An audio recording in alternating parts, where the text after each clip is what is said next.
అందరికీ నమస్కారం. ఈరోజు మనం 1-3-2024 శుక్రవారం రోజున ఉన్నటువంటి పంచాంగ వివరణ గురించి తెలుసుకుందాం. ఈరోజు శ్రీ శోభకృత్నామ సంవత్సరము, ఉత్తరాయణము, శశిర ఋతువు, మాఘమాసము, బహుళపక్షము, షష్ఠి తిథి, స్వాతి నక్షత్రం మధ్యాహ్నం 12:45 వరకు ఉండి తదుపరి విశాఖ నక్షత్రం ప్రారంభమవుతున్నది. దుర్ముహూర్తం ఉదయం 8:58 నుంచి 9:45 వరకు, తిరిగి మధ్యాహ్నం 12:50 నుంచి 1:37 వరకు వ్యాప్తిగా ఉన్నది. అమృత ఘడియలు ఈ రోజు రాత్రి తెల్లవారుజామున 5:08 ప్రారంభమవుతున్నది.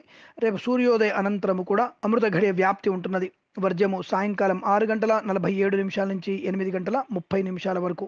రాహుకాలం ఉదయం 10:36 నుంచి 12:12 వరకు వ్యాప్తిగా ఉన్నది. నేను చెప్పినటువంటి శుభ సమయాలను, పంచాంగంలో ఉన్నటువంటి వర్జాది దుర్ముహూర్తాలను రెండింటినీ సమీకరణ చేసుకొని శుభమైన మీ కార్యక్రమాలని ఏర్పాటు చేసుకొని విజయవంతంగా పూర్తి చేసుకుంటారని ఆశిస్తున్నాను.